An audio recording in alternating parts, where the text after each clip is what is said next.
안녕하세요. 영어 강사 크리쌤입니다. 오늘은요, 한국어 책을 어떻게 하면 아이들에게 잘 지도하고 익힐 수 있을까 하는 저의 노하우들을 풀어보려고 영상을 찍었습니다. 사실 제가 책을 내고 나서 가장 많이 들었던 질문, 그리고 저에게 가장 많이 궁금해 하셨던 것이, 그럼 크리쌤은 아이들 한국어 책을 어떻게 지도하였는지, 또 어떤 책을 읽히면 좋은지, 그리고 특별한 방법은 없는지에 대해서 많이 물어보셨는데요. 이번 영상에 모두 담아 보도록 하겠습니다. 아시는 분은 아시겠지만 사실 제가 작가가 되기 전까지 책 읽는 것을 되게 싫어했어요. 영어 못하시는 엄마가 아이가 영어 잘하기를 바라는 것처럼 저도 책을 안 읽다 보니까 저희 아이는 정말 책을 잘 읽었으면 좋겠다. 언어 영역은 공부 안 하고 제발 시험을 봤으면 좋겠다라는 그런 소망이 있었거든요. 그래서 어렸을 때부터 아이들을 보면서 많이 연구를 했고, 또 제가 했던 그런 노하우들, 좋은 팁들을 이번 영상에 담아보도록 하겠습니다. 첫째는요, 3세부터 6세까지 나누어 보았습니다. 제가 6세까지라고 했지만 1월생과 12월생은 차이가 클 수 있거든요. 여기에서 제가 6세의 기준은 12월생으로 보고 한번 설명드리도록 하겠습니다. 아이들이 그 나이 때 가장 좋은 책은 그림책입니다. 그런데 그림책을 가지고 글자를 익히시려고 하시면 아이들과 읽을 때 굉장히 당혹스러워요. 애들은 글자에 집중하지 않고 그림에 많이 집중을 하거든요. 그래서 제가 3세부터 6세까지 썼던 전략은 그림을 보고 같이 얘기를 지어내고, 그림을 보고 얘기를 하는 것들을 많이 방법을 썼었어요. 아이들이 이제 그림을 보고 궁금해하거나 아니면 연상해서 이야기하거나 하는 부분들을 했고요. 그리고 6세 말에는 아이들이 이제 글자를 익혀야 되는 시기이기 때문에 제가 일부러 엄마가 틀리게 말하는 거 한번 찾아볼래 하면서 페이지를 찬찬히 읽거나, 아니면 아이들한테 이제 그런 대화체는 아이들을 읽게 하고, 저는 그냥 그 나머지 설명 부분 읽도록 하면서 좀 책에 대한 흥미를 많이 주었던 것 같아요. 그래서 아이들에게 자꾸 왜 그렇게 됐을까? 그리고 why라는 질문을 많이 했던 것 같아요. 그리고 그래서 어떻게 됐을까? 그래서 결과. 그래서 원인과 결과, 그 다음에 왜 그렇게 되는지. 그래서 이 시기에 정말 막 글자에 집중해서 내가 아이의 한국어 실력을 확장시키겠다, 그런 마인드로 아이와 책을 보면 아이가 책과 좀 멀어질 수 있을 것 같아요. 그래서 그림을 보면서 최대한 다양한 상상력을 자극하면서 책을 보게 하신다면 굉장히 좋을 것 같습니다. 두 번째는요, 빠른 6세부터 7세인데요. 이제 이때가 되면 애들이 글자를 읽는 아이들이 굉장히 많아지잖아요. 그래서 예전에 엄마가 읽었던 준 책을 갖고 오거든요. 엄마, 이거 이 내용 아니었잖아. 엄마 지어서 얘기한 거야? 하면서 그 책 내용을 그때서야 읽고 아이들이 파악하면서 더 재밌어 하더라고요. 엄마 왜 이렇게 지어서 얘기했어? 근데 엄마가 지은 게 더 재밌기도 하고 우리가 만들었던 스토리 더 괜찮았던 것 같아. 이러면서 이제 아이들의 상상력을 조금씩 자극시키고, 이때 이제 두 가지 부류가 있는데, 이때는 이제 아이들이 좀 잘 읽을 수 있게 도와주셔야 돼요. 그래서 제가 한번 예를 들어 볼게요.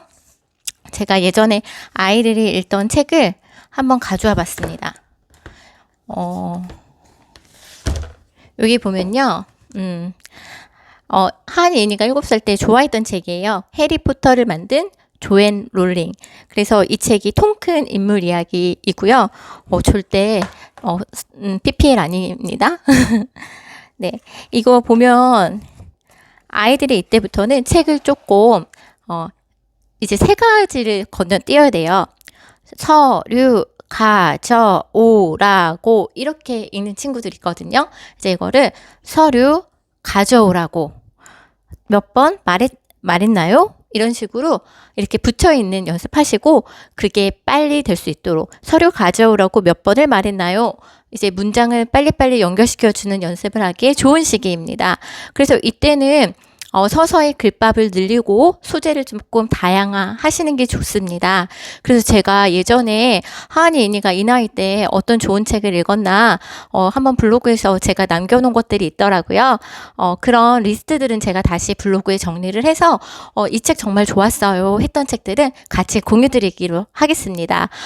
제가 기억나는 것은 국시 꼬랭이 동네 라고 해서 아이들이 이런 거 좋아해요. 똥 들어간 거, 똥떡 막 이렇게 약간 쌍디귿 쌍시옷 들어간 거 되게 좋아하거든요. 그래서 막 씩씩 뭐 이런 단어들 되게 좋아하기 때문에 이런 책도 되게 좋아했고요. 그다음에 봤더니 마음 코칭 동화라는 책도 있었어요. 그런 책들도 굉장히 좋아했고, 그다음에 보니까 꼬넥상스 전래동화 이런 책도 굉장히 좋아했네요. 그래서 제가 아이들이 정말 저희 아이들이 너무 잘 봐서 사실 제 책을 저희 친언니에게 다 줬는데 제가 다시 좀 몇 권 가져왔습니다. 영상을 찍으려고. 그래서 이런 책들 잘 활용해 보시면 좋을 것 같고요. 또 중요한 거는 사실 제가 추천을 드리지만 저희 아이는 딸들이기 때문에 아들들이 좋아할 수도 있고 안 좋아할 수도 있습니다. 그래서 누구네 집 아이가 그 책 좋아한다더라 이 기준을 가지고 접근하시면 안 될 것 같아요. 그래서 엄마들이 이때는 사실 전집을 많이 사잖아요. 그러기 전에 한번 중고 개똥이네? 뭐 이런 데 가셔가지고 미리 보시고 나서 전집 사는 거를 추천을 드립니다. 7세 말부터 8세까지는요, 저 같은 경우에는 이렇게, 독서 노트를 쓰게 시켰는데요. 가장 좋은 거는요, 알림장과 받아쓰기 공책입니다. 보면, 알림장을 보면 이렇게 날짜를 쓸 수 있는 공간이 있거든요. 그래서 이렇게, 날짜를 쓰고, 자기가 읽은 책을 쭉 이렇게 써볼 수 있거든요. 그래서 저는 알림장으로 이렇게 독서 노트 쓰는 거 굉장히 좋은 것 같고요. 받아쓰기 공책도 되게 괜찮아요. 받아쓰기 공책도 보면은 아이가 여기 대부분 뭐 10줄, 11줄 있잖아요. 그래서 여기 보면은 이렇게 아이가 자기가 읽었던 거 쓰고 밑에 이제 점수도 이렇게 쓸 수 있도록 할 수 있기 때문에 이렇게 알림장과 받아쓰기 노트 활용해 보시는 거 추천드립니다. 8세부터는 사실 자기가 읽은 책들을 기록해 보는 게 좋은데요. 왜냐하면 애들이 대부분 자기가 애정하는 책들이 있고 애정하는 책들을 계속 반복적으로 읽는 경우가 많아요. 그리고 자기가 모르는 사이도 그렇게 하기 때문에 이렇게 기록해 놓으면 자기가 본 책과 보지 않은 책들을 구별할 수 있고 또 엄마들도 여기 기록되지 않는 책 한번 꺼내서 읽어볼래? 라고 얘기할 수 있거든요. 그래서 이렇게 8세부터는 7세 말부터는 기록하면서 이렇게 책을 보는 거 매우 추천드립니다. 그리고 사실 저는 이제 7세 말까지는요, 집에 전집을 다 사서 아이가 언제든지 꺼내볼 수 있도록, 그래서 책의 부족함이 없도록 했고요. 8세부터는 사실 전략을 바꿨어요. 도서관이 가까이 있기도 했고, 아이들에게 이제 도서관에 가서 책을 몇 권 보면 포인트를 준다던가, 아니면 읽고 좋은 책들을 또 사주기도 하고 하면서 약간 책을 부족하게 만들도록 하였더니, 다른 집에 놀러 갔을 때 다른 집 책장 보면서 자기네가 읽고 싶은 책 있으면 그 집에서 막 계속 읽더라고요. 민망하게.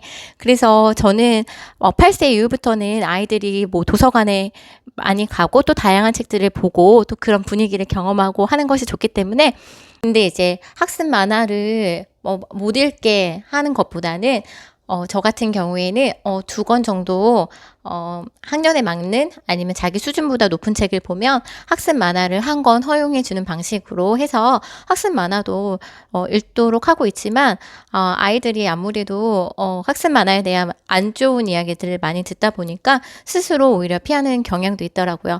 하지만 억지로 못 보게 하는 것보다는 그 책을 보기 위해서 다른 책을 허용해 주시는 게 오히려 더 좋지 않을까. 다른 책을 보면 학습 만화를 볼 수 있게 해주는 것이 더 옳은 방법이지 않을까 생각해 봅니다.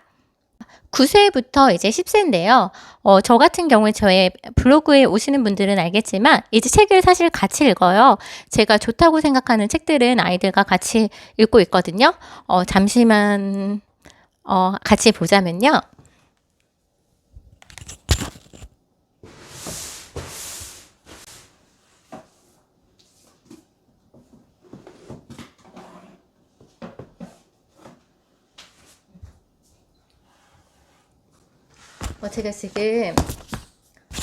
제가 지금 책장에서 빼었는데요. 이렇게 마음을 품은 집 이런 책도 같이 보았고요. 그다음에 요즘 유행이죠. 에이트 이지성 작가님 거, 그다음에 모모 이런 책들도 사실 같이 보고 있습니다. 아이들과 같이 보면서 아이들과 얘기도 하고, 오히려 아이들이 제가 느끼지 못했던 그런 문장들에 대해서 얘기해 주기도 하고요. 지금 시기에선 아이들에게 오늘 읽었던 문장 중에서 너가 좋았던 문장 필사 적어보는 거죠. 적어보고 그 문장이 왜 좋았는지 같이 나눠보자. 그래서 지금은 약간 책을 같이 읽고 같이 토론하고 있고요. 지금 이번 주 아이들과 나미야 자파점의 기적을 읽고 있습니다. 그래서 사실 어른 책임에도 불구하고 아이들과 읽을 만한 좋은 책이 되게 많이 있거든요. 뭐 빨간 머리 애내게 하는 말 이런 책도 좋았고요. 그런 구절구절들 엄마의 느낌과 또 딸들의 느낌이 다를 수 있기 때문에 그런 부분에 대해서도 얘기하니까 저는 되게 좋더라고요. 그래서 제가 독서를 지도하는 방법이 꼭 이것은 옳다 이런 것은 아니었지만 크게 정리를 하자면요. 첫 번째로는 워킹맘이든 저도 이제 일을 하는 엄마였으니까 책을 막 몇 권씩 읽어주는 거 사실 저는 너무 힘들더라고요. 그래서 저는요, 한 권만 재밌게 읽어주다가 저의 목표였었어요. 대신 그 한 권이 뭐냐면 아이들 수준보다 살짝 높은 책인데 그걸 오버해서 정말 재밌게 읽어주고 그 다음 날은 꼭 그 책을 보도록 아이들에게 부탁을 하는 거죠. 엄마가 오늘 정말 재밌게 읽어줄 텐데 그 책은 내가 꼭 보았으면 좋겠어. 그래서 아이들에게 한 권 제대로 읽혀주기 했고요. 나머지 책들은 지금 아이가 자연스럽게 골라서 읽도록 했던 것 같아요. 사실 책도 영어와 마찬가지로 어느 순간에 수준이 확 높아지지 않거든요. 그래서 그 수준은 그 임계점을 높여주는 거는 약간 엄마의 역할일 수 있을 것 같아요. 제가 가장 안타까운 게 아이가 책을 되게 많이 봐요 하는데 계속 같은 글밥의 책들만 보는 친구들이 많이 있더라고요. 그래도 책을 좋아하는 건 좋은 거지만 그 아이들에게 그 위에 조금 더 글밥이 많은 책들은 또 그 안에 담겨진 내용이라던가 이런 것들이 더 또 풍부하잖아요. 그래서 그런 내용들을 관심 있게 해줄 수 있는 게 또 엄마의 역할이지 않을까 생각해 보고요. 만약에 그러신 분들이 많은 것 같아요. 제가 영어 강사인데 왜 이렇게 책을 강조를 하느냐. 그리고 왜 선생님은 영어책 하루에 얼마나 읽히면 좋다고 생각하세요라고 하는데 저는 영어책 30분이면 한국어 책은 1시간이라고 생각을 합니다. 결국에 교재로 배운 영어나 책의 영어나 같은 영어거든요. 근데 엄마들이 책을 통해서 영어를 배워야 된다고 생각을 하더라고요. 그러면 아이들이 나중에 책이 재미없을 수가 있습니다. 그래서 교재로는 정말 열심히 공부하고 책은 정말 즐거움으로 읽히셨으면 좋겠습니다. 저희도 한국어 책 읽을 때 한국어 책으로 공부하진 않잖아요. 대부분 문제집 읽고 어렸을 때는 뭐 웅진싱크비라든가 아니면 신기한 한글나라 이런 걸로 교재를 쓰기도 하잖아요. 그래서 교재로 언어를 익히는 것에 대해서 조금 부담을 내려놓으시고 그 익힌 언어를 가지고 아이가 책을 즐겁게 읽을 수 있게 하는 것이 좋은 방법이지 않을까 싶습니다. 이렇게 한국어 책을 좋아하는 아이들은 정말 다 영어 책도 좋아하는 경향이 있고 한국어 글밥 많은 책 못 읽는 친구들도 요즘에 되게 많아요. 학습만 하면 보는 친구들도 많고 만약에 내가 아이에게 영어 책을 못 읽어줘서 너무 미안하다라고 하신다면 한국어 책을 한 2권 미안한 마음 있는 만큼 읽어주시면 더 좋을 것 같습니다. 저는요, 다음 주부터 크리스쿨에서 여러분들과 강의로 뵙도록 하겠고요. 혹시 또 궁금하신 점 있으시면 댓글로 남겨주시면 제가 영상으로 이렇게 남겨보도록 하겠습니다. 감사합니다.